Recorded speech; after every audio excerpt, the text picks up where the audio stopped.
നിങ്ങൾ ലളിതാ പരമേശ്വരിയെ നേരെ വിളിച്ച് മുമ്പിലിരുത്തുക എല്ലാ ഉപചാരങ്ങളോടും കൂടി. ആ സമയത്ത് നിങ്ങൾ എന്താണോ പറയുന്നത്, ആവശ്യപ്പെടുന്നത്, അതെല്ലാം സംഭവിക്കുമെന്ന് തന്നെയാണ്. അതിലൊരു സംശയമൊന്നുമില്ല. സർ നമസ്കാരം. നമസ്കാരം. ഞാൻ എറണാകുളം ജില്ലയില് അങ്കമാലിക്ക് അടുത്തുള്ള ശ്രീ പിച്ചേലിക്കാവ് എന്ന് പറയുന്ന ഒരു ഭഗവതി ക്ഷേത്രമുണ്ട്. ഈ ക്ഷേത്രത്തില് അവിടെ മഹാശ്രീചക്ര പൂജ നവംബർ 9 നടക്കുന്നു. അപ്പൊ അതിന്റെ ഭാഗമായിട്ട് നമുക്ക് ഈ ശ്രീചക്രത്തെ കുറിച്ച് കൂടുതൽ കാര്യങ്ങൾ ഒന്ന് അറിഞ്ഞാൽ കൊള്ളാവുന്നുണ്ട്. ആദ്യമായിട്ട് നമുക്ക് അറിയേണ്ടത് എന്താണ് ഈ ശ്രീചക്രം എന്ന് പറയുന്നത്. ഈ ശ്രീചക്രവും അതേപോലെ തന്നെ നമ്മൾ മറ്റ് ചക്രങ്ങളെ ഓരോ ദേവതമാർഗവും ഓരോരോ ചക്രങ്ങളുണ്ട് എന്നൊക്കെ പറയുന്നത് കേട്ടിട്ടുണ്ട്. അപ്പൊ ഈ ശ്രീചക്രം എന്താണ്, അതെങ്ങനെയാണ് മറ്റ് ചക്രങ്ങളുമായിട്ട് വല്ല ബന്ധവും നിലനിൽക്കുന്നുണ്ടോ, അതിനെക്കുറിച്ചൊന്ന് അങ്ങ് വിശദീകരിച്ചാൽ വളരെ നന്ദി. ഭാരതത്തിലെ ഏറ്റവും വലിയ പ്രത്യേകത ദേവതാ ചൈതന്യത്തെ, ഒരു ദേവത എന്ന് പറഞ്ഞ ഒരു ആബ്സ്ട്രാക്ട് ആയിട്ടുള്ള കാര്യമാണ്, നമുക്ക് അനുഭവവേദ്യമാകുന്ന ഒന്നല്ല. ഇപ്പം ദൈവം, ദേവത എന്നൊക്കെ പറഞ്ഞ് നമുക്ക് അനുഭവവേദ്യമാകുന്ന ഒന്നല്ല. ആ അനുഭവവേദ്യമാക്കാൻ പലതരത്തിലുള്ള മാർഗങ്ങൾ ആവിഷ്കരിച്ചിട്ടുണ്ട്. അപ്പൊ ദേവതയുടെ രൂപം എന്താണെന്ന് ചോദിച്ചാൽ ദേവതയുടെ മന്ത്രം തന്നെയാണ് ദേവതയുടെ രൂപം. ദേവതയുടെ ശബ്ദരൂപമാണ് ദേവതയുടെ മന്ത്രം. അപ്പൊ ദേവതയുടെ ശരീരത്തെ ഒരു ശബ്ദരൂപത്തിലാക്കിയാൽ ദേവതയുടെ മന്ത്രരൂപമായി. ആ ദേവതയുടെ ശരീരത്തെ ഒരു യന്ത്രരൂപത്തിലാക്കിയാൽ അത് ഒരു ചക്രമായി അല്ലെങ്കിൽ യന്ത്രം എന്ന് തന്നെ പറയാം. അപ്പൊ ദേവതയുടെ ഒരു ഗ്രാഫിക്കൽ റെപ്രസെന്റേഷൻ, ഒരു ജാമിതീയമായ റെപ്രസെന്റേഷൻ ആണ് ഒരു യന്ത്രം.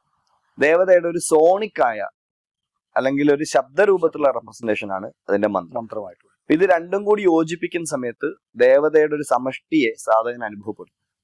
അപ്പൊ യന്ത്രം, മന്ത്രം, തന്ത്രം എന്നൊക്കെ നമ്മൾ ഒരുമിച്ച് ഉപയോഗിക്കുന്ന വാക്കുകളാണ്. തന്ത്രത്തെ ഏറ്റവും അതിന്റെ എല്ലാ വലിയ വലിയ വ്യാഖ്യാനങ്ങളും അല്ലെങ്കിൽ അതിന്റെ അർത്ഥങ്ങളും മാറ്റി നിർത്തി പറഞ്ഞാൽ, തന്ത്രം എന്ന വാക്കിന് സാധാരണ നിലയിൽ ഭാഷയിൽ ടെക്നിക് എന്നൊരു അർത്ഥം ഉണ്ടല്ലോ, ഒരു ടെക്നിക്കാണ്. ആ ടെക്നിക്ക് എന്താണ്?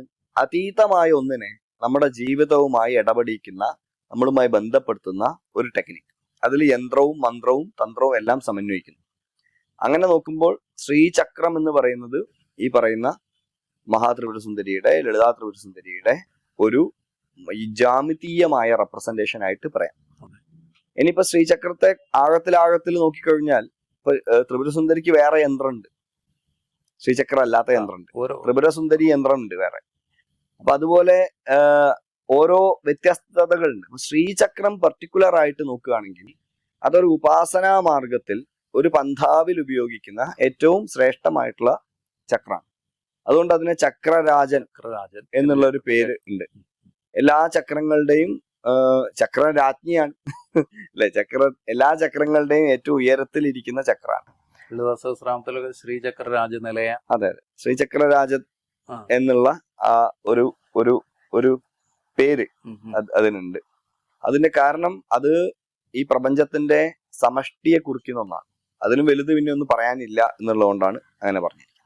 ഇത് യഥാർത്ഥത്തിൽ ഈ ശ്രീചക്രം റെപ്രസെന്റ് ചെയ്യുന്നത് ഈ ലളിതാ സഹസ്രനാമത്തിലൊക്കെ കാണുന്ന ഈ ലളിതാ പരമേശ്വരി തന്നെയാണോ? അതെ അതെ, ആ ദേവിയുടെ ശ്രീചക്രം ശിവയോർ വപു എന്നാണ് പറയാ. ശ്രീചക്രം ശിവയുടെ വപുവാണ്, എന്ന ശരീരമാണ്. അപ്പൊ ശിവ എന്താണെന്ന് അറിയണമെങ്കിൽ ശ്രീചക്രം തന്നെ. അപ്പൊ ദേവിയെ തന്നെയാണ്, ദേവിയുടെ ശരീരത്തെ തന്നെയാണ് അവിടെ ശ്രീചക്രമാക്കി കണ്ടിരിക്കുന്നത്. അപ്പൊ ശ്രീചക്രം ശിവയുടെ വപു ആണെങ്കിൽ ശ്രീചക്രവുമായി ഇടപെടുന്ന സമയത്ത് നമ്മളും ശ്രീചക്രവും തമ്മിൽ ഐക്യം ഉണ്ടാവും, ചക്രവുമായ ഐക്യം സംഭവിക്കും.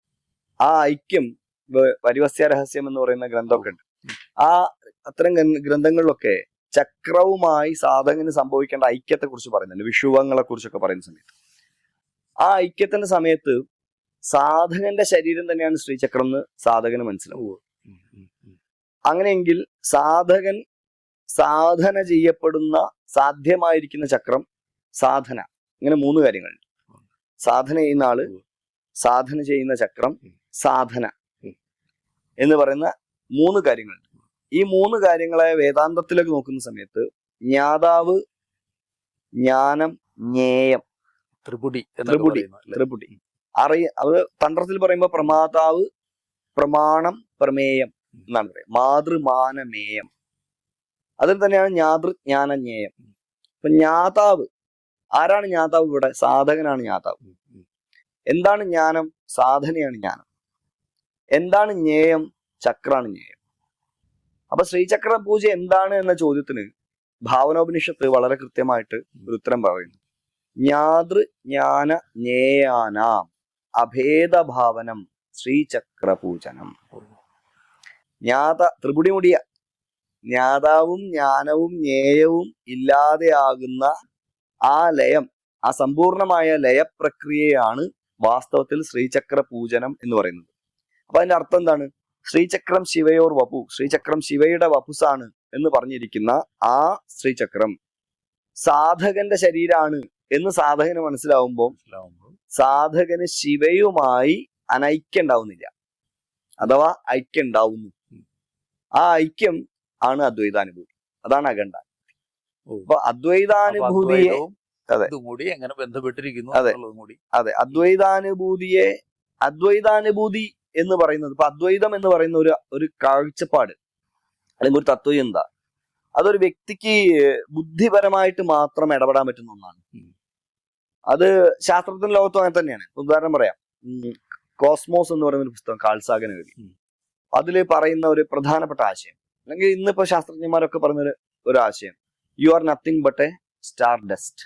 നിങ്ങളെയും നക്ഷത്രത്തെയും ഉണ്ടാക്കിയത് ഒരേ റോ മെറ്റീരിയൽ കൊണ്ടാണ്.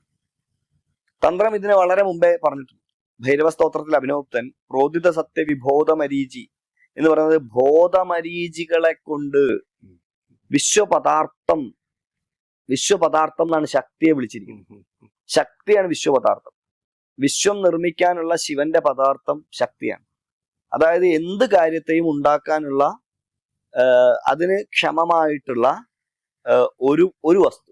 അതായത് ഇപ്പം എന്നെയും നിങ്ങളെയും ചരവും അചരവുമായിരിക്കുന്ന സർവ്വതിനെയും, ഈ ബ്രഹ്മാണ്ടത്തെയും ഈ ഭൂഗോളത്തെയും സൂര്യനെയും നക്ഷത്രങ്ങളെയും തിമിംഗലത്തെയും ആനയെയും ബാക്ടീരിയയെയും എന്നെയും നിങ്ങളെയൊക്കെ ഉണ്ടാക്കുന്നത് ഒരേ സാധനം, ഒറ്റ റോ മെറ്റീരിയൽ. അതിന് അപൂർവ നിർമ്മാണ വസ്തു എന്നാണ് പറയുന്നത്. അപൂർവ നിർമ്മാണ വസ്തു. അതുകൊണ്ട് അതിനെ പ്രതിഭ എന്നാണ് തന്ത്രം വിളിക്കുന്നത്. പ്രതിഭ എന്ന് പറഞ്ഞാൽ അതാണ്. അതായത് വല്ലഭന് പുല്ലും ആയുധം എന്ന് പറയുന്നത്. വല്ലഭന് പുല്ലും ആയുധാവുന്നത് പുല്ലായുധമായതുകൊണ്ടാണോ വല്ലഭന് വല്ലഭത്വം ഉള്ളതുകൊണ്ടാണ്? വല്ലഭത്വം ഉള്ളതുകൊണ്ടാണ്. പുല്ല് ആയുധമാവുന്നത് വല്ലഭന് വല്ലഭത്വം ഉള്ളതുകൊണ്ട്. അത് വല്ലഭന്റെ പ്രതിഭയാണ് പുല്ലിനെ ആയുധമാക്കുന്നത്. അപ്പൊ ശിവന്റെ പ്രതിഭയാണ് ഈ ഒരൊറ്റ റോ മെറ്റീരിയൽ കൊണ്ട്, ഈ വിശ്വപദാർത്ഥം കൊണ്ട് സർവവിശ്വത്തെയും ചമയ്ക്കുന്നത്. ആ വിശ്വപദാർത്ഥം ശക്തിയാണ് എങ്കിൽ ആ ശക്തിയുമായി എനിക്ക് ബോധത്തിൽ മാത്രം ഒരു ഐക്യം ഉണ്ടാക്കാൻ പറ്റും, അല്ലെങ്കിൽ അറിവ് കൊണ്ട് ഐക്യം ഉണ്ടാക്കും. ഇപ്പൊ നമ്മൾ പറയുന്ന സമയത്ത് ഇതിപ്പോ ടെക്നിക്കലി എല്ലാവർക്കും പറഞ്ഞാൽ മനസ്സിലാവും, ശരിയാണ്, അത് ഇതുണ്ടാക്കി ഇതൊക്കെ ഉണ്ടാക്കിയത് കൊണ്ടാണ്, സയൻസ് അംഗീകരിക്കുന്നുണ്ട്, ഇല്ലേ? ശാസ്ത്രത്തിന് ഇവിടെ അഭിപ്രായ വ്യത്യാസം വരേണ്ട സാധ്യതയില്ല ഈ പറഞ്ഞ കാര്യത്തിൽ. പക്ഷെ ശാസ്ത്രത്തിന് ഇത് അനുഭവവേദ്യാവുന്നുണ്ടോ? അനുഭവമില്ല. വേദാന്തത്തിനും ഇത് പറഞ്ഞ അനുഭവവേദ്യാവുന്നുണ്ടോ? അനുഭവവേദ്യാവുന്നില്ല. അറിവ് മാത്രമായിട്ട് അതൊരു നോളജ് ലെവലിൽ നിൽക്കുകയാണ്. പക്ഷെ താന്ത്രികന് അത് അനുഭവവേദ്യമാകുന്നുണ്ട്.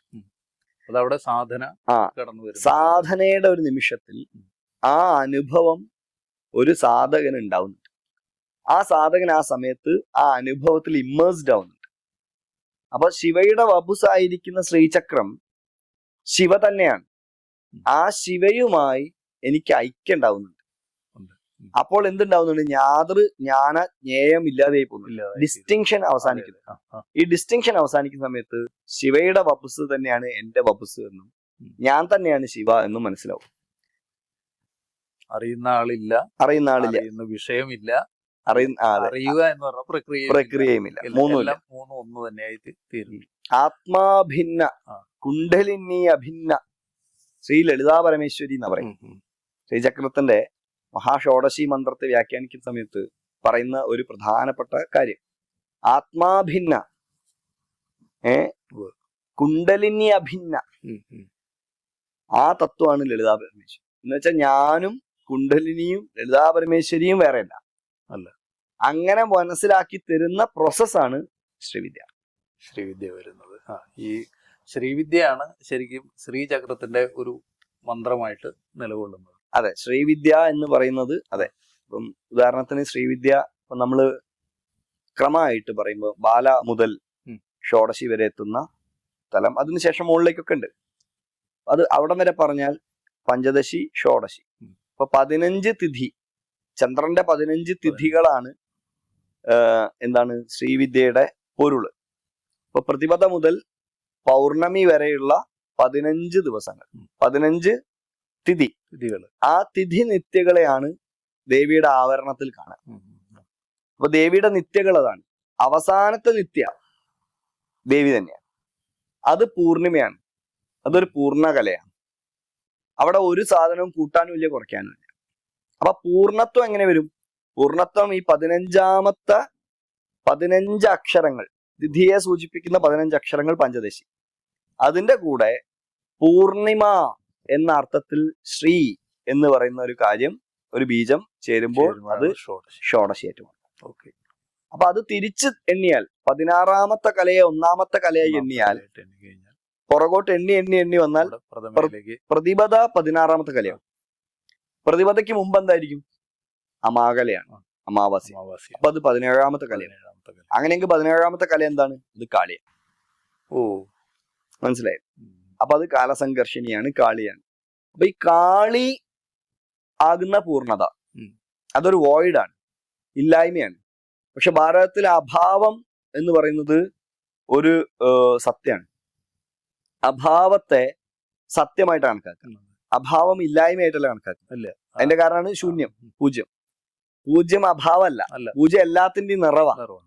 പൂജ്യം എവിടെ നിൽക്കുന്നു എന്നനുസരിച്ചാണ് പൂജ്യത്തിന്റെ നിലപാട് വരിക. അപ്പൊ ഇത് എപ്പോഴും പൂജ്യം ആവണമെന്നില്ല. ഇത് ഇപ്പുറത്താണ് നിൽക്കുന്നെങ്കിൽ ഇത് ഏറ്റവും ശക്തി കൂടി ഒന്നാവും. അപ്പുറത്താണ് നിൽക്കുന്നെങ്കിലും അതിനോട് പോയി മുട്ടിയാൽ എല്ലാത്തിനും അത് ഇല്ലാതെയാക്കും.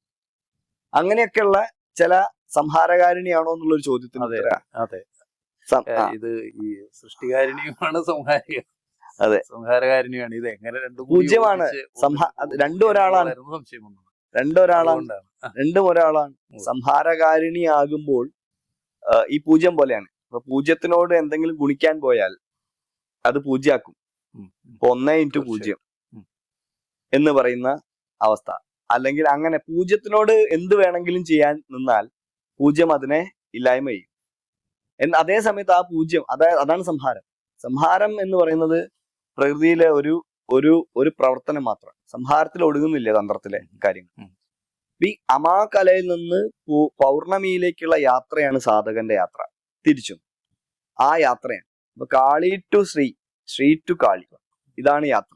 അപ്പൊ അതിനെ കാതി എന്നും ഹാദി എന്നൊക്കെ പറഞ്ഞിട്ട് മന്ത്രങ്ങളുടെ തുടക്കത്തിന്റെ അടിസ്ഥാനത്തിൽ കായിൽ തുടങ്ങുന്ന, ഹായിൽ തുടങ്ങുന്ന, സായിൽ തുടങ്ങുന്ന, കഹായിൽ തുടങ്ങുന്ന എന്നൊക്കെ പറഞ്ഞ് കാതി, ഹാദി, സാദി, കഹാദി എന്നൊക്കെ പറഞ്ഞിട്ട് മന്ത്രങ്ങൾക്ക് വ്യത്യാസങ്ങളുണ്ട്, മന്ത്രഘടനയ്ക്കുണ്ട്. അപ്പൊ കാദിയാണ് നമ്മളിപ്പോ പറയുന്ന, നമ്മൾ പ്രാക്ടീസ് ചെയ്യുന്ന പരശുരാമകൽപ്പസൂത്രമൊക്കെ വരുന്ന ഈ ശ്രീവിദ്യാ ബന്ധാവ് കാദിയാണ്. ശരിക്കും ഈ ശ്രീചക്ര ഉപാസന എന്ന് പറയുന്നത് ഒരു സാധകന്റെ ആന്തരിക സഞ്ചാരം തന്നെയാണ്. നേരത്തെ പറഞ്ഞതുപോലെ അതെ, സാധകന്റെ ആന്തരിക, നമ്മുടെ ഈ കുണ്ടലിനി ശക്തിയെ ഉണർത്തിയെടുത്ത് ഷഡാധാരങ്ങളിലൂടെ ഇങ്ങോട്ട് എത്തിക്കുക എന്ന് പറയുന്ന താന്ത്രിക അല്ലെ ഒരു പ്രക്രിയയാണ്. അതെ. അതുപോലെ മറ്റൊരു കാര്യം, ഇതിനകത്ത് ശ്രീചക്ര ഉപാസന നടത്തണമെങ്കിൽ ഒരു വ്യക്തിയെ സംബന്ധിച്ച്, ഒരു സാധാരണ വ്യക്തിയെ സംബന്ധിച്ച് അതിനൊരു ഗുരുവിന്റെ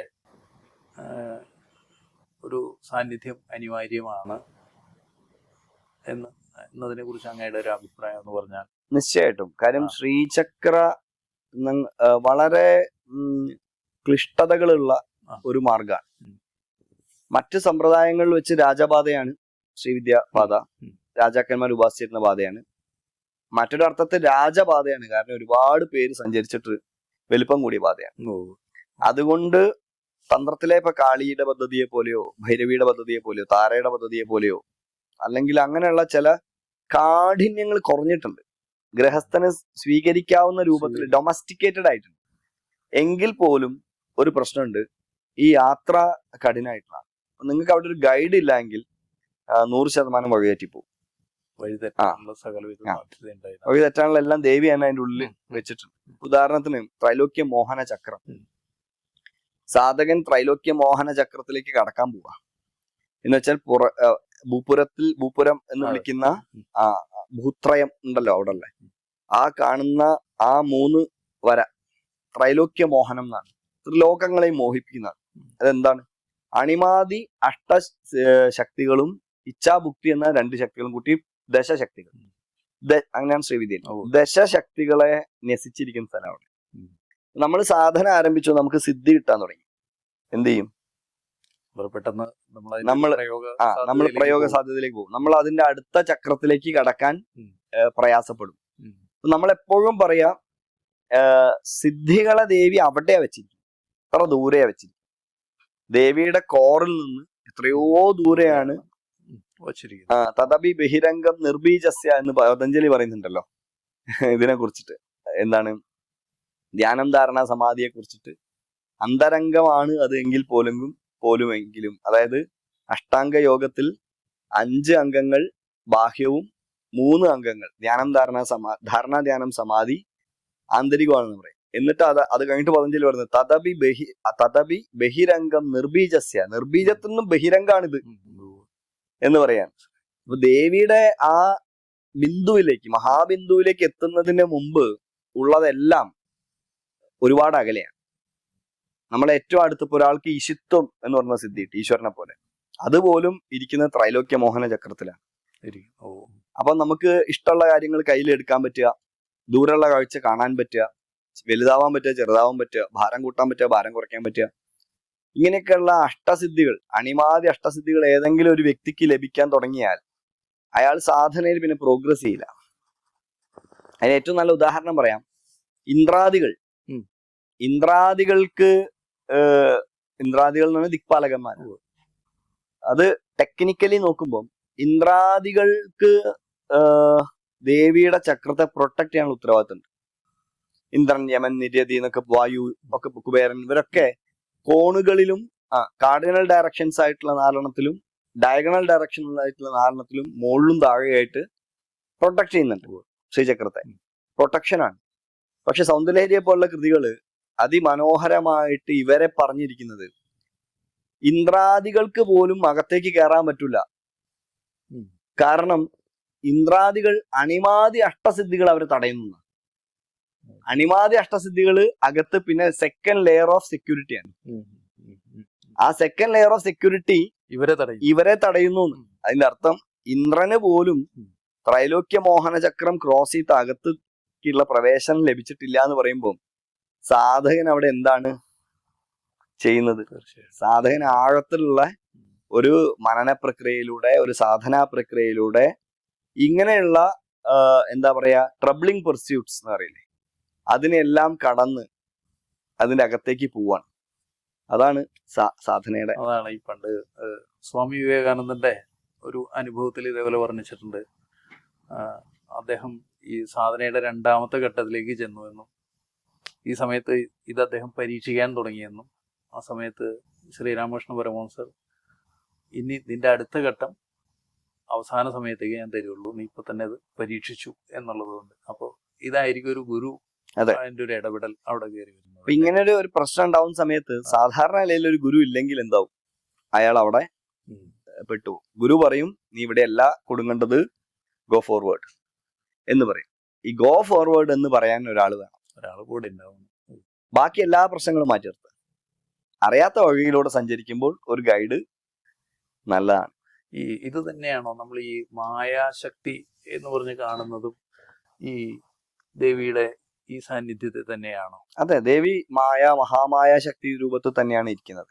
ദേവിയുടെ ഈ മൊത്തം ചമത്കാരം തന്നെ മഹാമായ ചമത്കാരം. സംശയം എനിക്ക് ചോദിക്കാനുള്ളത്, ഈ മായ എന്ന് നമ്മളൊരു മറയായിട്ട് പറയാറുണ്ട്. അതെ, ഇങ്ങനെ നമ്മള് യഥാർത്ഥ വെളിച്ചത്തിൽ നിന്ന് നിലനിൽക്കുന്നൊരു മായാമറ മാറി തീരണം എന്ന് പറയുന്നു. അല്ല, മായാമറ വെളിച്ചത്തിൽ നിന്നുള്ള അതിനകത്ത് തന്നെ കുടികൊള്ളുന്ന ഒന്ന് തന്നെയല്ലേ ഈ മായ? അതെ, വേദാന്തത്തിൽ തന്നെ മായ എന്ന് പറയുന്നത് ബ്രഹ്മത്തിന്റെ അവിഛിന്നമായ ശക്തി എന്നല്ലേ പറയുന്നത് വേദാന്തത്തിൽ. അപ്പൊ ഇതെങ്ങനെയാണ് ഇതൊരു മറയായി തീരുക എന്നുള്ളതാണ്. അല്ല, തന്ത്രത്തെ സംബന്ധിച്ച് മായ ഇപ്പൊ നേരത്തെ അങ്ങ് ഉപയോഗിച്ച ഉദാഹരണം കറക്റ്റാണ്. വെളിച്ചത്തെ മറയ്ക്കുക.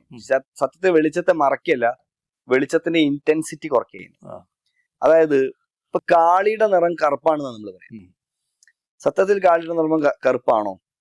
സത്യത്തിലല്ല. കാളിയുടെ നിറം കണ്ണിന് എടുക്കാൻ പറ്റാത്തത്രയും ശക്തമായ പ്രകാശമാണ്. നമ്മുടെ കണ്ണിന് എടുക്കാൻ പറ്റാത്തത്രയും ശക്തമായ പ്രകാശം. അതായത് നിങ്ങളെ കണ്ണിന്റെ അടുത്തൊരു ലൈറ്റ് എങ്ങനെ അടിച്ചു പിടിച്ചാൽ അത് അന്ധതയായിട്ടാണ് അനുഭവപ്പെടുക. അതായത് വലിയ വെളിച്ചം ഇരുട്ടായിട്ട് അനുഭവപ്പെടുക. അതേപോലെ ഈ മഹാപ്രകാശം എന്ന് പറയുന്നത് ഇരുട്ടായിട്ട് നമുക്ക് അനുഭവപ്പെടുന്നു.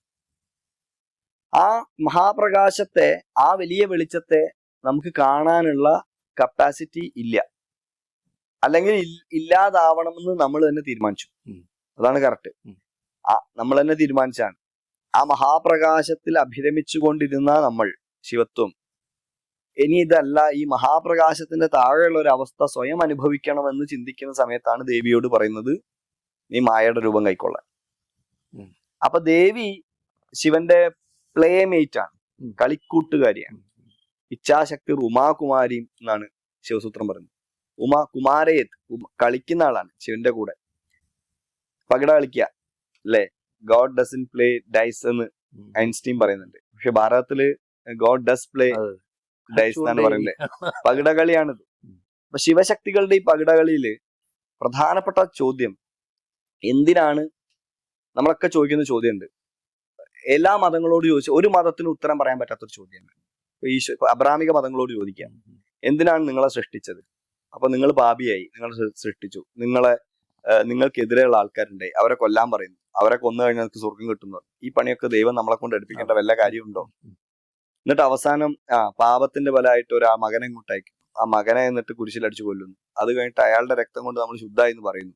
എന്നിട്ട് കുറെ ആൾക്കാർ സ്വർഗത്തിലേക്ക് കൊണ്ടുവന്നു. ഇങ്ങനെ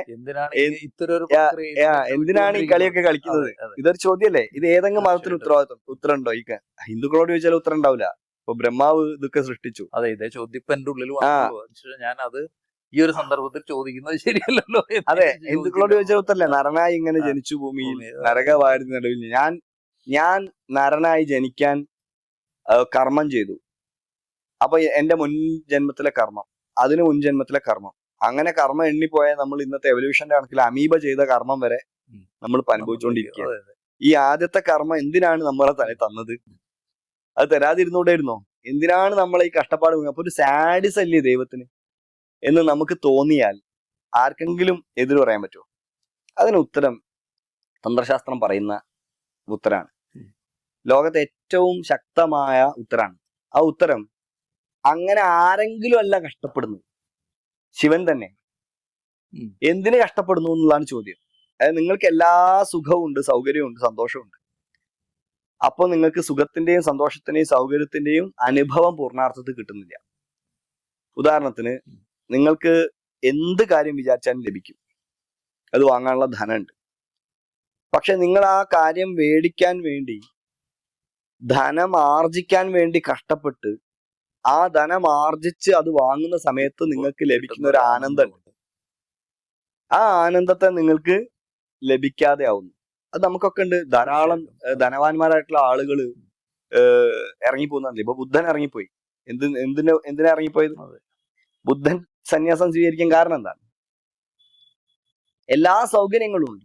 സൗകര്യങ്ങൾക്ക് നടുവിൽ നിന്നുകൊണ്ടാണ് മനുഷ്യന്മാര് എന്തിലേക്ക് പോകുന്നത്? സന്യാസത്തിലേക്കും മറ്റുള്ള കാര്യങ്ങളിലേക്കും പോകുന്നത്. അതിന്റെ കാര്യം, ഇതില്ലാത്ത ഒരവസ്ഥ നൽകുന്ന ഒരു പരമാനന്ദം ഉണ്ട്. അത് ജഗദാനന്ദാണ്, ചെറിയ ആനന്ദമാണ്.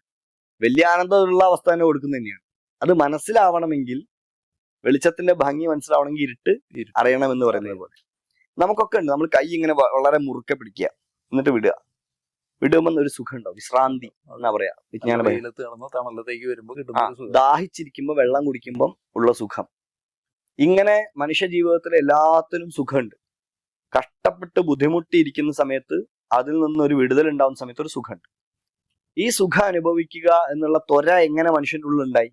കാരണം ഈ ത്വര അവിടെ ശിവന്റെ ഉള്ളിലുള്ളതുകൊണ്ടാ. ആ ഭഗവാൻ പറയുന്നു, എനിക്ക് ഈ ചെറിയ ലോകത്തെ അനുഭവിക്കണം. എന്തിനാണ്? എനിക്ക് ജഗദാനന്ദത്തെ അനുഭവിക്കണം. അപ്പൊ ശക്തി പറയുന്നു, ശരി, ഞാൻ അതിന് തയ്യാറാണ്. ഞാൻ മായയുടെ രൂപം മീയത്തെ ഇതി മായ എന്നാണ്. ഈയതേ ഇതിമായ. ആ ലിമിറ്റ് എന്നാണ് മായ. ഓ. അപ്പൊ ശിവന്റെ അപരിമേയമായ കാഴ്ചാ ശക്തിയെ മായ ലിമിറ്റ് ചെയ്ത് ഒരു സ്പെക്ട്രത്തിനുള്ളിൽ മാത്രമാക്കി. നമുക്ക് കാണാവുന്ന കാര്യങ്ങൾക്ക് പരിമിതി. നമുക്ക് അൾട്രാ വയലറ്റും ഇൻഫ്രാ റെഡും ഒന്നും കാണാൻ പറ്റുന്നില്ല. അവിടെ ഇൻഫ്രാ റെഡും അൾട്രാ വയലറ്റും ഒക്കെ തട്ടി പ്രതിഫലിക്കുന്ന എന്തൊക്കെയോ ജീവികൾ ഇവിടെ ഉണ്ടോ നമുക്ക് അറിയാമല്ലോ. നമുക്ക് കാണാൻ പറ്റുന്നത് ഈ വിസിബിൾ സ്പെക്ട്രമാണ്. 20,000-ന്റെയും 20-ന്റെയും ഡെസിബൽ ഹെർട്സിന്റെ ഇടയിൽ ശബ്ദത്തെ പരിമിതപ്പെടുത്തി. അതിനപ്പുറത്തേക്ക് നമുക്ക് കഴിയില്ല. ടച്ചിനെ പരിമിതപ്പെടുത്തി. നമുക്ക് സ്പർശിക്കാൻ പറ്റുന്ന അനുഭവത്തിന് പരിധിയുണ്ട്. ഇപ്പൊ കൈ കൂടെ ബാക്ടീരിയ ഒക്കെ നടന്നു പോകുന്നുണ്ട്, നമ്മൾ അറിയുന്നില്ല. നമുക്ക് തണുപ്പും നനവും വേറെ തിരിച്ചറിയാൻ പറ്റില്ല. ബൈക്കൊക്കെ ഓടിക്കുമ്പോൾ റെയിൻകോട്ട് ഇട്ട് പോകുന്ന ആൾക്കാർക്ക് അറിയാതെ ഇടയ്ക്കിടയ്ക്ക് കൈയിട്ട് നോക്കും നനഞ്ഞുണ്ടോ, തണുത്തതാ. തണുപ്പും നനവും തിരിച്ചറിയാൻ പറ്റുന്നില്ല, പരിമിതിയാ. നാക്കിന്റെ ഷഡ്രസങ്ങളിലേക്ക് ഒതുക്കി, കേൾവി ഒതുക്കി, കാഴ്ച ഒതുക്കി, സ്പർശനം ഒതുക്കി, നാക്കിന്റെ ഗന്ധം ഒതുക്കി, ഈ 5ഉം ഒതുക്കി. എന്ന് വെച്ചാൽ അപരിമേയമായ ശിവത്വത്തെ പരിമിതമായ ഒരു നരത്വത്തിലേക്ക് ശക്തി കൊണ്ടുവന്നു. അപ്പൊ വലിയ മായ എന്ന് പറയുന്ന വലിയൊരു തിരശീല ഇട്ടുകൊണ്ട് ആ വെളിച്ചത്തിന്റെ ഇന്റൻസിറ്റിയെ കുറച്ചാണ്. ആ ഇന്റൻസിറ്റിയെ കുറച്ച് കഴിഞ്ഞ ലോകത്ത് നാം കാണുന്ന കാഴ്ചയാണ്. അപ്പോഴാണ് നമുക്കൊക്കെ ഈ വേറിട്ട് ഇങ്ങനെ കണ്ടുകൊണ്ടിരിക്കുന്നത്. അതാണ് ജ്ഞാതാവും ജ്ഞേയവും ജ്ഞാനവും തമ്മിലുള്ള വ്യത്യാസം. ആ തിരശീല നീക്കലാണ് സാധന. അപ്പൊ സാർ, എനിക്ക് ഇനി ഒരു സംശയമുള്ളത്, ഇത് സാധാരണ ഇപ്പൊ ഭക്തജനങ്ങളാണ് ക്ഷേത്രത്തിൽ വെച്ച് നടക്കുന്ന പൂജയാണ്. അപ്പൊ ഇതിനകത്ത് പങ്കെടുക്കാൻ വരുന്നത് കൂടുതലും ഈ ആധ്യാത്മികമായിട്ടുള്ള ഇത്തരത്തിലുള്ള ജ്ഞാനമാർഗത്തിലൂടെ സഞ്ചരിച്ചവരല്ല. ഇവർക്ക് ഇതിനെക്കുറിച്ച് നമുക്ക് എങ്ങനെയാണ് ഒന്ന് മനസ്സിലാക്കി കൊടുക്കുക? എന്താണ് ഈ ശ്രീചക്ര പൂജ, അല്ലെങ്കിൽ ശ്രീചക്ര പൂജയുടെ പ്രാധാന്യം എന്ത്? സാർ അതിനെക്കുറിച്ച് വിശദീകരിച്ചു. അത് കുറച്ചുകൂടി അടുത്തൊരു സ്റ്റെപ്പിലേക്ക് നിൽക്കുന്നവർക്ക് മനസ്സിലാവുന്ന രീതിയിലാണ്. ഇതൊരു സാധാരണ മനുഷ്യരിലേക്ക് അവർക്ക് ഇതെങ്ങനെ മനസ്സിലാക്കാൻ പറ്റും? ലളിതാ പരമേശ്വരിയെ പ്രപഞ്ചത്തിന്റെ ശക്തി സ്രോതസ്സായിട്ടുള്ള ആദി പരാശക്തിയെ ഉപാസിക്കാനുള്ള ഏറ്റവും എളുപ്പമായിട്ടുള്ള മാർഗമാണ് ശ്രീചക്ര പൂജ. എന്ന് വെച്ചാൽ ടെക്നിക്കലി ഒരു സ്ട്രക്ചേർഡ് വഴിയാണ് ശ്രീചക്ര പൂജ. അപ്പൊ അങ്ങനെ നോക്കുമ്പോൾ സാധാരണക്കാരനായിട്ടുള്ള ഒരാൾക്ക് പറഞ്ഞതാണോ ശ്രീചക്ര പൂജ എന്ന ചോദ്യത്തിന് ഒരു പ്രധാനപ്പെട്ട ചോദ്യമാണ്. അങ്ങനെയല്ല. സാധനാ വഴി ഒരിക്കലും സാധാരണക്കാരന് പറഞ്ഞതല്ല. അത് സാധനാ വഴിയുടെ കാര്യം ഞാൻ പറയും. ഇപ്പൊ എല്ലാവരും ചോദിക്കുന്ന ഒരു ചോദ്യമാണിത്. ഇതിപ്പോ എങ്ങനെ ഒരാൾക്ക് സാധാരണക്കാരന് മനസ്സിലാക്കി കൊടുക്കും? അതിപ്പോ ക്വാണ്ടം ഫിസിക്സ് എങ്ങനെ സാധാരണക്കാരന് ഉപയോഗത്തിൽ വരും എന്ന് പറയുന്ന പോലത്തെ ഒരു ചോദ്യമാണ്. അപ്പൊ സാധാരണക്കാരന് വേണ്ടിയാണോ അത്? അല്ല, സാധാരണക്കാരന് വേണ്ടിയല്ല അത് ഉണ്ടാക്കിയിട്ടുള്ളത്. പക്ഷെ അതിന്റെ ഗുണഫലം ഇവിടെ സാധാരണക്കാരൻ അനുഭവിക്കുന്നുണ്ട്. ഉദാഹരണത്തിന് നേരത്തെ പറഞ്ഞതാ, ക്വാണ്ടം ഫിസിക്സിന്റെ ഒരു ലീപ്പിന്റെ ഭാഗമായിട്ടാണ് നമുക്ക് MRI സ്കാനിങ് കിട്ടിയത്. MRI സ്കാനിങ്ങിന്റെ ടെക്നിക്കാലിറ്റി ഒന്നും സാധാരണക്കാരൻ പഠിക്കേണ്ട ആവശ്യമില്ല. MRI സ്കാനിങ്ങിന് ഗുണം അനുഭവിച്ചാൽ. അതുപോലെ ഫിസിക്സിലും കെമിസ്ട്രിയിലും ഒക്കെ ഉള്ള വലിയ വലിയ തിയറി അറിയേണ്ടവൻ അറിഞ്ഞാൽ മതി. പക്ഷെ അതിന്റെ ഫലം സാധാരണക്കാരൻ ലഭിക്കും. അപ്പൊ ഇങ്ങനെയുള്ള കാര്യങ്ങൾ ചെയ്യുന്ന സമയത്ത് അതേക്കുറിച്ച് ആഴത്തിൽ അറിവുണ്ടാവുക എന്നുള്ളത് ഒരു ജ്ഞാനമാർഗത്ത് പോകേണ്ട സാഹചര്യമുണ്ട്. എന്നാൽ മാത്രമേ ഉണ്ടാവൂ. അല്ലെങ്കിൽ ഉപാസനാ മാർഗത്ത് പോകേണ്ട കാര്യമുണ്ട്. പക്ഷേ സാധാരണക്കാരന് ആ പൂജയിൽ പങ്കെടുക്കുന്ന വഴി എന്താണോ ആ പൂജ കൊണ്ട് ഉദ്ദേശിക്കപ്പെട്ടിരിക്കുന്നത് അത് ലഭിക്കും എന്നുള്ളതാണ് എന്റെ ഉത്തരം. ഇതിനകത്ത് ഈ ഭക്തരായിട്ട് വരുമ്പോൾ, ക്ഷേത്രത്തിൽ വരുന്ന ഭക്തരെ സംബന്ധിച്ചിടത്തോളം അവര് അദ്വൈതികളല്ലല്ലോ. അവര് ശരിക്കും ദ്വൈതി അങ്ങനെയല്ലേ? എല്ലാവരും ദ്വൈതികളല്ലേ? എല്ലാവരും ദ്വൈതികൾ തന്നെയാണ്. അദ്വൈതികളാന്ന് വിചാരിക്കുന്നവരും ദ്വൈതികളല്ലേ? ദ്വൈതി ഉണ്ടായിരുന്നു അല്ലേ? അല്ല, അദ്വൈതികൾ എന്ന് പറയുന്ന ഒരാൾക്കാരുണ്ടോ? സത്യത്തില് അങ്ങനെ ഒരാൾക്കാരില്ല. പാരമാർത്ഥികമായ അദ്വൈതം എന്ന് പറയുന്ന അവസ്ഥ ഉണ്ടോ? വ്യാവഹാരിക ലോകത്ത് എല്ലാവരും ദ്വൈതികളല്ലേ? ദ്വൈതികളല്ലെങ്കിൽ എന്തെങ്കിലും വ്യവഹാരം നടത്തുക അങ്ങോട്ടും ഇങ്ങോട്ടും. ഇപ്പൊ അങ്ങും ഞാനും സംസാരിക്കും, നമ്മൾ അദ്വൈതികളാണെന്ന് മിണ്ടാണ്ടിരിക്കല്ലേ? ഈ അദ്വൈതത്തിന്റെ ആ ഒരു മണ്ഡലത്തിലേക്ക് സഞ്ചരിച്ചുകൊണ്ടിരിക്കുന്നവര്. അതെ. അപ്പൊ അവരെ സംബന്ധിച്ചിടത്തോളം ഇത് കുറെ കൂടി അവർക്ക് ഉൾക്കൊള്ളാനായിട്ട് കഴിയുന്നു. ഇത് സാധാരണ ഒരു ക്ഷേത്രത്തിൽ കടന്നു വരുന്ന ഭക്തരെ സംബന്ധിച്ചിടത്തോളം അവർക്ക് വിഗ്രഹം വേറെ അല്ലെങ്കിൽ ദേവത വേറെ, ഞാൻ വേറെ എന്ന്. അവിടെ ഈ ശ്രീചക്ര പൂജ അതിനെ എങ്ങനെയാണ് അവര് ഉൾക്കൊള്ളേണ്ടത്? അത് ദ്വൈത രൂപത്തിൽ തന്നെ ഉൾക്കൊള്ളാം. അതായത് അത് ദേവിക്കുള്ള പൂജയാണ്. ദേവിയുടെ ഒരു ജാമിതീയമായ രൂപമാണ് ശ്രീചക്ര പൂജ. ദേവിയെ ഒരാൾ എങ്ങനെ പൂജിക്കുന്നു അത് ശ്രീചക്രത്തിൽ പൂജിക്കുന്നു. അതിനുള്ള അവസരമായി കണക്കാക്കാം. അതുമായിട്ട് ഐക്യണ്ടാവണമെന്ന് നമുക്ക് നിർബന്ധം പിടിക്കേണ്ട ആവശ്യമില്ല. അല്ല, അപ്പൊ അവിടെ ഓൾറെഡി ദേവി ഉണ്ടല്ലോ. ഉണ്ട്. ഈ ദേവി അവിടെ ഉപാസന അവിടെ നടക്കുന്നതോടൊപ്പം തന്നെ നമ്മളിപ്പുറത്ത് ഇപ്പൊ ശ്രീചക്ര പൂജ നടത്തുകയാണ്. അതെ. എന്തുകൊണ്ട് ഇങ്ങനെ വ്യത്യാസം? അല്ല, അകത്ത് നടക്കുന്ന പൂജ ഇവർക്ക് പങ്കെടുക്കാൻ പറ്റുന്ന പൂജയല്ല. ക്ഷേത്രത്തിന്റെ അകത്ത് നടക്കുന്ന പൂജ ഒരിക്കലും സാധാരണക്കാരന് അകത്ത് പങ്കെടുക്കാൻ പറ്റുന്നതല്ല. ഇത് നിങ്ങൾ എല്ലാവരെയും പങ്കെടുപ്പിച്ചോണ്ടല്ലേ ചെയ്യും. ഈ സാധന ചെയ്യുന്ന ആളൊരാളാണെങ്കിലും ഈ പൂജയിൽ എല്ലാവരും പങ്കാളികളാവുന്നു. എല്ലാവർക്കും പങ്കാളികൾ. അപ്പൊ ഞാൻ പറയുക, നിങ്ങൾ അവിടെ ചെയ്യാൻ ഉദ്ദേശിക്കുന്ന ഒരു കാര്യമാണെങ്കിൽ ശ്രീചക്രത്തിന്റെ എല്ലാ ആവരണങ്ങളെയും അവിടെ പ്രദർശിപ്പിക്കണം എന്നാണ്, വേറെ വേറെ ആയിട്ട്. അതായത് ഇപ്പൊ ത്രൈലോക്യ മോഹന ചക്രം ഇന്നതാണ്, ഇതിൽ ഇന്ന കാര്യങ്ങളൊക്കെയാണുള്ളത്. അങ്ങനെ സർവാശാ പരിപൂരകം, സർവസംക്ഷോഭണം തുടങ്ങിയിട്ടുള്ള ഓരോ ചക്രങ്ങളെയും വെവ്വേറെ പ്രദർശിപ്പിച്ചുകൊണ്ട് അതിൽ ഇന്ന ദേവതകളൊക്കെ ഉണ്ട്, ഇന്ന കാര്യങ്ങളൊക്കെ ഉണ്ട് എന്ന് ഒരാൾ അത് വായിക്കുന്ന സമയത്ത് അയാൾക്ക് മനസ്സിലാവും അതാണ് ഇവിടെ ചെയ്യുന്നത് എന്ന് മനസ്സിലാവും. അങ്ങനെ ചെയ്യുന്നത് ഞങ്ങൾ ഒരിക്കലും അങ്ങനെ ചെയ്തിരുന്നു. ഒരു ശ്രീചക്ര പൂജയുടെ ബാക്ക്ഗ്രൗണ്ടിൽ വലിയ സ്ക്രീനിൽ ഏത് ആവരണമാണ് ഇപ്പൊ പൂജ ചെയ്യുന്നത്, അവിടെ ആരൊക്കെയാ ശക്തികളിൽ എന്ന് കാണിച്ചുകൊണ്ട് ഒരു പൂജ ചെയ്തിരുന്നു. അപ്പൊ അത് ആളുകൾക്കൊരു എഡ്യൂക്കേഷൻ കൂടിയാണ്. ഓ, ഇപ്പൊ ഈ ദേവതയാണല്ലേ, ഈ നിത്യയാണല്ലേ ഉള്ളത്, ഇപ്പൊ ഈ ദേവതയ്ക്ക് ഇതാണല്ലേ കൊടുക്കുന്നത്. അപ്പൊ അവർക്ക് മനസ്സിലാവും ഇത് വലിയൊരു പ്രപഞ്ചമാണ്, നിങ്ങൾ വലിയൊരു പ്രോസസ്സാണ് ചെയ്യുന്നത് എന്ന് അവർക്ക് ബോധ്യപ്പെടും. അതെന്റെ ഒരു സജഷനാണ്. അങ്ങനെ ചെയ്യാം, ചെയ്യാതിരിക്കാം. വളരെ വളരെ എല്ലാവരിലേക്ക് ആ കാര്യത്തെ എത്തിക്കാൻ കഴിയുന്ന നല്ലൊരു മാർഗമാണ്. ഇപ്പൊ സാധാരണ ഇപ്പൊ ദേവീക്ഷേത്രം ആയതുകൊണ്ട് തന്നെ എല്ലാവരും ലളിതാ സഹസ്രനാമമൊക്കെ നിത്യമായിട്ട് ജപിച്ചു ഒക്കെ വരുന്നുണ്ട്. അപ്പൊ ഈ ലളിതാ സഹസ്രനാമ ജപത്തിലൂടെ തന്നെ ആ ജപത്തിൽ ഈ ശ്രീചക്ര പൂജ നടക്കുന്നുണ്ടോ യഥാർത്ഥത്തില് വ്യക്തിയില്? ശ്രീചക്ര പൂജ നടക്കുന്നുണ്ടെന്ന് പറയാൻ പറ്റില്ല. പക്ഷെ തീർച്ചയായിട്ടും ദേവിയെ ആപാദ ചൂടമുള്ള വർണ്ണന ആയതുകൊണ്ട് ദേവി ഉപാസന നടക്കുന്നുണ്ട്, വലിയ സംശയമില്ല ആ കാര്യത്തില്. അത് സംഭവിക്കുന്നുണ്ട്. ലളിതാ സഹസ്രനാമത്തിലൂടെ ദേവിയുടെ ശരീരവർണ്ണന നടത്തുന്നത് വഴി നമ്മൾ ഒരു തരത്തിൽ അത് ചെയ്യുന്നുണ്ടെന്ന് പറയാം.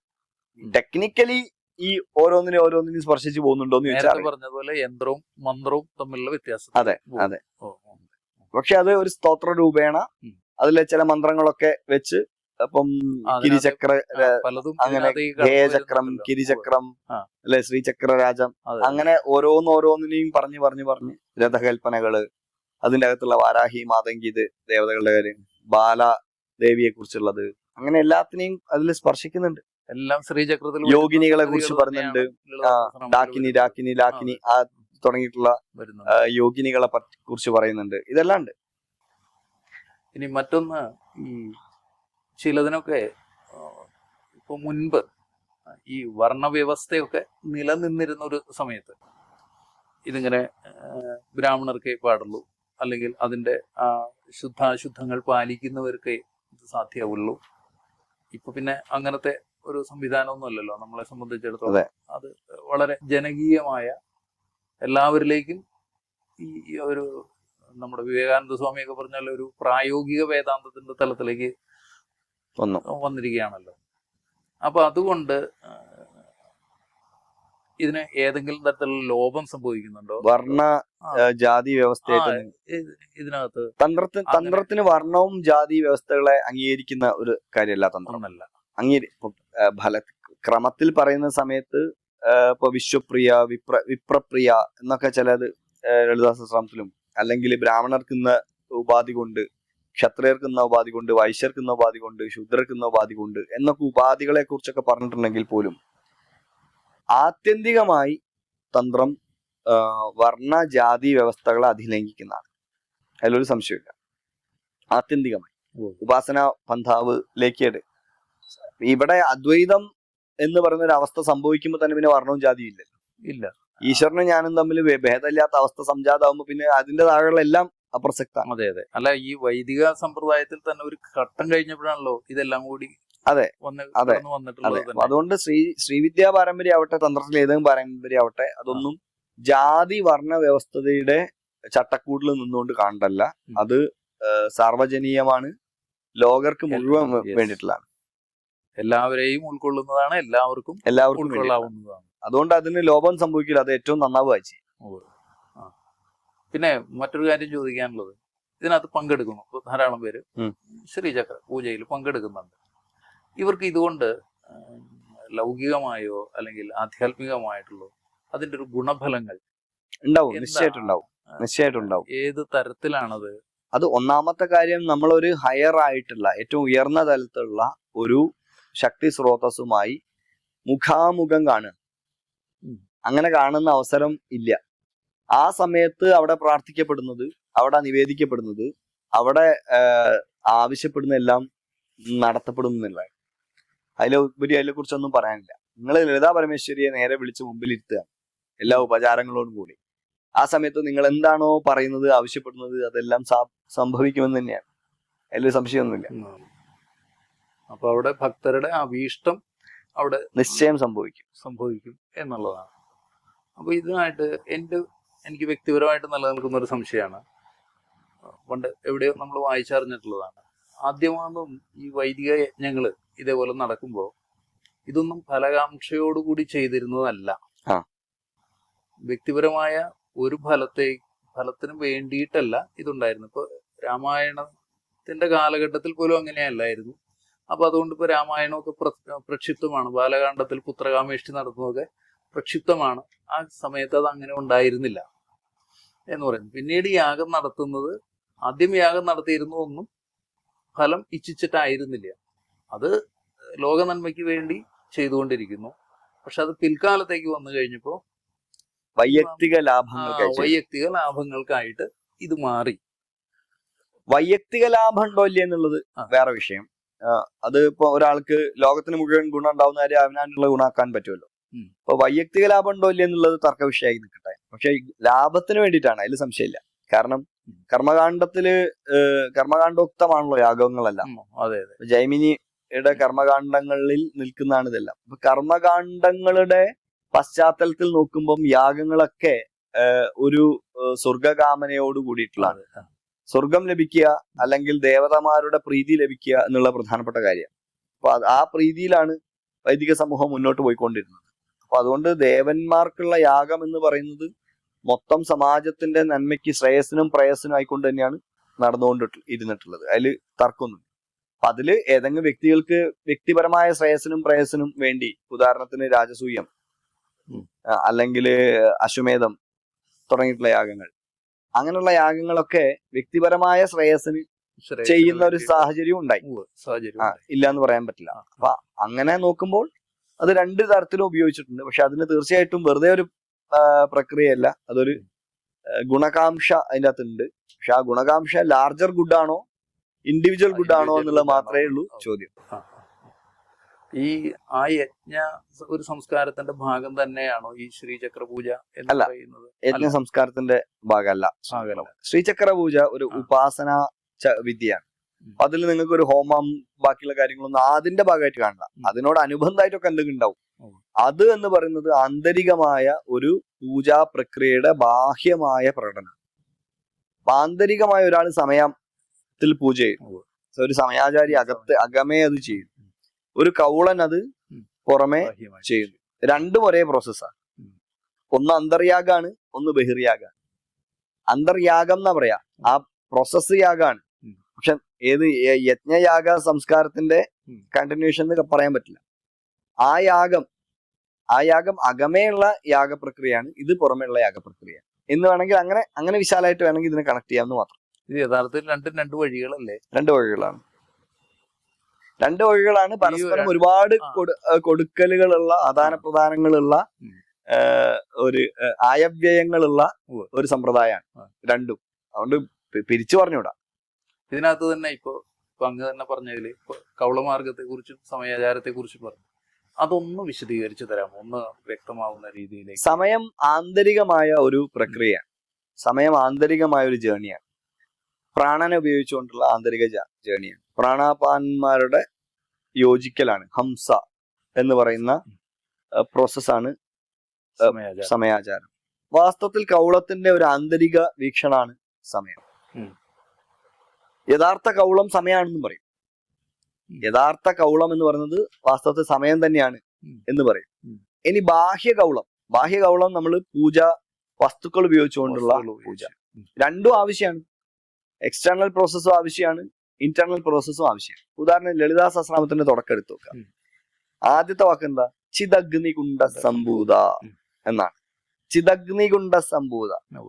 പിന്നെ അവിടുന്ന് ദേവി ആ ചിദഗ്നികുണ്ഡത്തിൽ നിന്ന് ഉണ്ടായിരിക്കുന്ന ദേവിയുടെ വർണ്ണനയാണ് പിന്നെ. അപ്പൊ എവിടെയാ ദേവി വസിക്കുന്നത്? ചിദഗ്നികുണ്ഡത്തിൽ. സൗന്ദര്യലഹരി നോക്കുക, ആദ്യത്തെ 41 ശ്ലോകം ആനന്ദലഹരി, ആന്തരികമായ ദേവിയുടെ കൽപ്പന.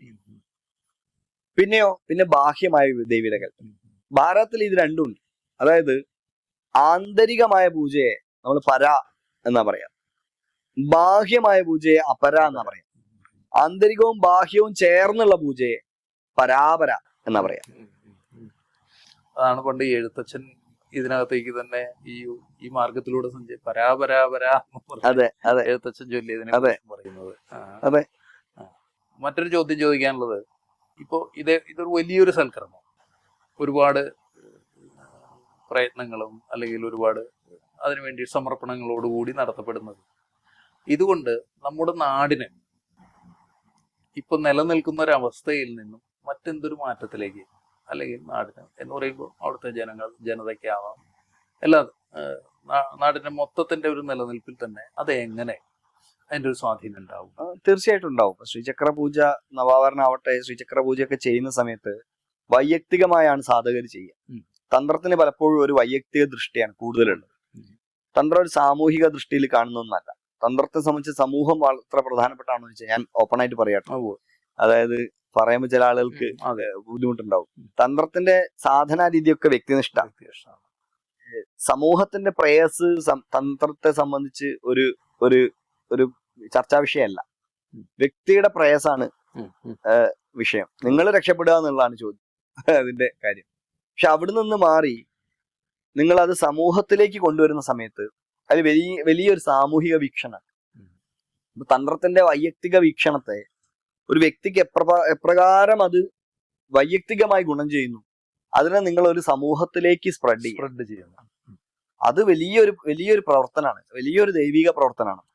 തീർച്ചയായിട്ടും അതിന്റെ ഒരു വ്യക്തിക്ക് എന്താണോ ശ്രീചക്ര പൂജ കൊണ്ട് ഗുണമുണ്ടാവുക എന്ന് നമ്മുടെ ഗ്രന്ഥങ്ങളിൽ പറഞ്ഞിരിക്കുന്നത്, അത് ഒരു നാട്ടിലേക്ക് വ്യാപിക്കുന്നു എന്നുള്ള ഗുണമുണ്ട്. അത് വലിയൊരു കാര്യമാണ്. അത് നിങ്ങൾ ചെയ്യുന്ന ഒരു കാര്യമാണ്. അത് വീക്ഷണം പോലെയാണ്, നമ്മുടെ വീക്ഷണമാണ്. നമുക്ക് വ്യക്തിപരമായിട്ടുള്ളത് സമൂഹത്തിന് കൂടി കൊടുക്കണം എന്നുള്ള നമ്മുടെ ആർഷ ചിന്തയിൽ നിന്ന് ഉണ്ടായിട്ടുള്ള വീക്ഷണത്തിന്റെ ഭാഗമാണ്. വലിയൊരു ശുഭോദർക്കമായിട്ടുള്ള. തീർച്ചയായിട്ടും അങ്ങനെ ഒരു ഇത് നടക്കുമ്പോൾ നമ്മുടെ നാട്ടിന് വളരെ ഗുണപ്രദമായിട്ട് തീർച്ചയായിട്ടും എന്നുള്ളതാണ്. പിന്നെ ഇനി മറ്റൊരു സംശയം കിടക്കുന്നത്, ഇത് നമ്മുടെ ഈ കേരളത്തിന്റെയും തമിഴ്നാടിന്റെയും ഇത്തരം ഭാഗങ്ങളിൽ മാത്രം നിലനിൽക്കുന്നതാണ് ഈ ദേവി ഉപാസന എന്ന് പറയുന്നത്. ഒരു ഉത്തരേന്ത്യയിലേക്ക് കിടക്കുമ്പോൾ ഒരു വൈഷ്ണവ രീതിയും അല്ലെങ്കിൽ നമ്മുടെ ഒരു ശക്തയോ ബംഗാളിലും ഒക്കെ നമ്മൾ കാണുന്നുണ്ട്. അങ്ങനെയല്ല. ഭാരതത്തിനെ ഇങ്ങനെ നടുകെ കീറിയാൽ ഭാരതത്തിന്റെ ഈസ്റ്റേൺ ഭാഗം, കിഴക്കൻ ഭാഗങ്ങളിലൊക്കെ ദേവി ഉപാസന വളരെ ശക്തമാണ്. കാമരൂപം, ബംഗാളം, കാമരൂപം, ത്രിപുരം, ഈ പറയുന്ന ആ ഭാഗങ്ങളിലൊക്കെ വളരെ ശക്തമായിട്ടുള്ള ദേവി ഉപാസന ശക്തിപീഠങ്ങൾ, അവിടെ വലിയ ബലി ഉൾപ്പെടെയുള്ള കർമ്മങ്ങളോടുകൂടിയുള്ള ശക്തിപീഠങ്ങൾ നിരന്തരം പ്രവർത്തിച്ചു. ചിന്നമസ്ത ഛത്തീസ്ഗഡിലൂടെ ജാർഖണ്ഡിലേക്ക് വരുമ്പോൾ ചിന്നമസ്തയുടെ രജരപ്പ, അങ്ങനെയൊക്കെയുള്ള ക്ഷേത്രങ്ങളെ കാണാൻ പറ്റാം. ഇനി ശൈവ സമ്പ്രദായവുമായി ബന്ധപ്പെട്ടുകൊണ്ടുള്ള കാശി തുടങ്ങിയിട്ടുള്ള സ്ഥലങ്ങൾ, അവിടെ ശക്തി വളരെ സ്ട്രോങ് ആയി നിൽക്കുന്നു. ഇനി ഇപ്പുറത്തേക്ക് വരുന്ന സമയത്ത് ഉജ്ജയിൻ, മധ്യപ്രദേശിലേക്ക് ഉജ്ജയിൻ വളരെ പ്രധാനപ്പെട്ട ഒരു കേന്ദ്രമായിട്ട്, തന്ത്രത്തിന്റെ ഒരു കേന്ദ്രമായി നിൽക്കുന്നു. ഗുജറാത്ത് രാജസ്ഥാൻ ഭാഗങ്ങളിലേക്ക് പോകുമ്പോഴാണ് കുറച്ചും കൂടെ വൈഷ്ണവ സമ്പ്രദായത്തിന് സ്വാധീനം കൂടുതൽ വരുന്നത്. ഇപ്പൊ ഗൗഡീയ വൈഷ്ണവം തുടങ്ങുന്നത് ചൈതന്യ മഹാപ്രഭു എന്നാണ്, ബംഗാളത്തു നിന്നാണ് എന്നൊക്കെ പറഞ്ഞാൽ പോലും, അല്ലെങ്കിൽ ജയദേവന്റെ ഒറീസയിൽ നിന്നാണെന്നൊക്കെ പറഞ്ഞാൽ പോലും, പൂരി ജഗന്നാഥ ക്ഷേത്രം അവിടെ ഉണ്ട്, അങ്ങനെയൊക്കെ ഉണ്ടെങ്കിൽ പോലും അതിന്റെ കൂടുതൽ സ്വാധീനം ഇരിക്കുന്നത് ഈ ഭാഗത്താണ്, ഗുജറാത്ത് തുടങ്ങിയ ഭാഗത്ത്. അതേ സമയത്ത് ഗുജറാത്തിൽ സോമനാഥം പോലുള്ള വളരെ ശക്തി കൂടിയ സ്ഥലങ്ങൾ ഉണ്ട് എന്നതാണ്. അപ്പൊ ഭാരതത്തെ അങ്ങനെ നോക്കിക്കഴിഞ്ഞാൽ അങ്ങനെ ഒരു ഇംബാലൻസ് കാണാൻ പറ്റില്ല. പക്ഷെ ചില ഭാഗങ്ങളിൽ, ഇപ്പൊ നേരത്തെ പറഞ്ഞ നോർത്ത് ഈസ്റ്റ് ഭാഗങ്ങളിൽ ശക്തി ഉപാസന കൂടിയിരിക്കുന്നു. കേരളത്തിലേക്കും തമിഴ്നാട്ടിലേക്കും വരുന്ന സമയത്ത് തമിഴ്നാട്ടിൽ ഒരേ സമയത്ത് ശക്തിയും ശിവനും വിഷ്ണുവും ശക്തിപ്പെട്ട് നിൽക്കുന്ന സ്ഥലമാണ്. മൂന്നും വളരെ ശക്തിപ്പെട്ട. വൈഷ്ണവ സമ്പ്രദായം വളരെ ഇതായി നിൽക്കുന്നു. ശൈവ സമ്പ്രദായം വളരെ ശക്തമാണ്. ശാക്ത സമ്പ്രദായം ശക്തമാണ്. കേരളത്തിൽ വരുമ്പോൾ ഏതാണ്? കേരളത്തിന് പക്ഷെ ഈ വ്യത്യാസമില്ലാത്ത ശക്തിയാണ്. നമുക്ക് അങ്ങനെ വൈഷ്ണവര് ശൈവര് എന്നൊരു വേർതിരിവ് ഇല്ലല്ലോ, വളരെ കുറവാണ്. പ്രധാന കാരണം അയ്യപ്പനായിരിക്കും ചിലപ്പം. എന്നാൽ പോലും ഹരിഹരപുത്രൻ ഉണ്ടാവുമ്പോ പിന്നെ നമുക്ക് ആ വേർതിരിവില്ല. ശക്തി അവിടെ വാളിയപ്പുറത്തമ്മയായിട്ടിരിക്കുന്നു. അതുകൊണ്ട് ശൈവ ശാക്ത വൈഷ്ണവ ഒരു കോൺഫ്ലുവൻസ് കേരളത്തിലുണ്ട്. കേരളത്തിൽ അത് ശക്തമായിട്ട് ആ ഒരു എന്താ പറയാ, എല്ലാവരും തമ്മിലൊരു ചേർച്ച ഉണ്ട്. വ്യത്യസ്തതകളില്ലാതെ നിലനിൽക്കുന്നു. അതിന്റെ ഒരു മൂലബിന്ദുവായിട്ട് നമ്മുടെ കൊടുങ്ങല്ലൂരിനെ പറയുന്ന കൊടുങ്ങല്ലൂർ അങ്ങനെ പറയാം. കൊടുങ്ങല്ലൂർ പറയാം, ശബരിമല പറയാം. ഈ ക്ഷേത്രങ്ങളിലൊക്കെ നമുക്ക് അങ്ങനെ പറയാം. ഇവിടെ എല്ലാ സ്ഥലത്തും നമുക്ക് അങ്ങനെ ഒരു വ്യത്യാസമില്ല. മൊത്തം ഭാരതത്തിൽ ഈ ക്രമങ്ങളെല്ലാം ശക്തി ഒരേപോലത്തെ ശക്തിയോടെ നിലനിൽക്കുന്നു. പരസ്പര ബഹുമാനത്തോടെയും സഹവർത്തിത്വത്തോടും കൂടെ. പ്രധാനപ്പെട്ട ഒരു കാര്യമാണ്, ആലോചിക്കേണ്ട ഒരു പ്രധാനപ്പെട്ട കാര്യം. ഒരു സംശയം, ഈ ശ്രീചക്ര പൂജ ഇപ്പൊ നമ്മൾ നടത്തുന്നുണ്ട്. ഇത് ഇതേവരെ ചിന്തയിൽ ഇല്ലാതിരുന്ന ഒരു കാര്യമായിരുന്നു. അത് വളരെ പെട്ടെന്ന് ഉള്ളിൽ വരികയും അതിനു വേണ്ടിയിട്ട് ക്ഷേത്രം തയ്യാറെടുക്കുകയും ചെയ്താണ് നടത്തി വരുന്നത്. എന്തായിരിക്കാം ഇതിൻ്റെ ഉള്ളിലൊരു പ്രേരണ, ഈ പ്രേരണയായിട്ട് വർത്തിക്കുന്നത്? ഈ അതിനകത്ത് പറയുമല്ലോ ഇങ്ങനെ എന്താണ്, മേധാശക്തിയായിട്ടും ഇച്ഛാശക്തിയായിട്ടും ജ്ഞാനശക്തിയായിട്ടും എന്നൊക്കെ പറയുന്നത് പോലെ അത് എന്തായിരിക്കും അത്ര ഒരു പ്രേരണ? ഈ സർവപ്രപഞ്ചം ഉണ്ടാക്കാൻ ശിവൻ എന്താണ് പ്രേരണയായത്? ശക്തിയാണ്. അതുപോലെ ദേവിയുടെ ശ്രീചക്ര പൂജ ചെയ്യാൻ നിങ്ങൾക്ക് പ്രേരണയാവുന്നതും അതേ ശക്തിയാണ്. അപ്പൊ നിങ്ങളുടെ ഉള്ളില് ആ ശക്തി അകമേ ഇരുന്നു കൊണ്ട് അങ്ങനെ ഒരു പൂജ ചെയ്യിക്കണം എന്നുള്ള ചിന്ത ഉണ്ടാക്കുന്നതാണ്. ആ ചിന്ത അവൾ ഉണ്ടാക്കിയത് കൊണ്ടാണ് ഇത് ഇത്രയും വലുതാവുന്നത്. ഇല്ല, നിങ്ങൾക്ക് നടത്താൻ പറ്റില്ല. അവൾ ആഗ്രഹിക്കാത്ത ഒരു കാര്യവും നമുക്ക് ചെയ്യാൻ സാധ്യമല്ല, ഒരിക്കലും സാധ്യമല്ല. അമ്മ ആഗ്രഹിക്കാതെ ഒന്നും നടക്കില്ല. ഈ ആന്തരികമായി നിൽക്കുന്ന ഒരു ചൈതന്യത്തെ കുറെ ബാഹ്യവും കൂടി ആക്കി തീർക്കുക എന്ന് പറയുന്ന ഒരു ദേവിയുടെ വലിയൊരു ഇച്ഛ അതിനകത്ത് നടക്കുന്നുണ്ട്. അതിന്റെ ബാക്കി പത്രമാണ്. അപ്പൊ സർ, ഞങ്ങൾക്ക് വളരെ നന്ദിയുണ്ട്.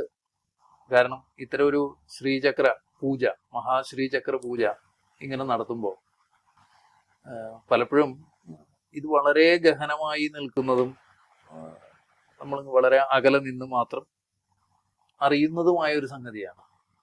അതിനെ ഇത്രയും സരളമായിട്ട് ഞങ്ങൾക്ക് പറഞ്ഞു തരികയും അത് മറ്റുള്ളവർക്ക് ഇപ്പോൾ വരുന്ന, ഞങ്ങൾക്ക് മാത്രമല്ല വരുന്ന ഭക്തരെ സംബന്ധിച്ചിടത്തോളം ആയാലും, ഇത് പിൽക്കാലത്തേക്കായാലും ഒരുപക്ഷെ ഇത് ശ്രവിക്കുന്നവർക്കായാലും അവർക്ക് ഉൾക്കൊള്ളാൻ പാകത്തിന് ഇതുപോലെ വളരെ ലളിതമായിട്ട് അങ്ങ് വിവരിച്ചു തന്നതിന് ഞങ്ങളുടെ ഹൃദയം നിറഞ്ഞ നന്ദി. നമസ്കാരം.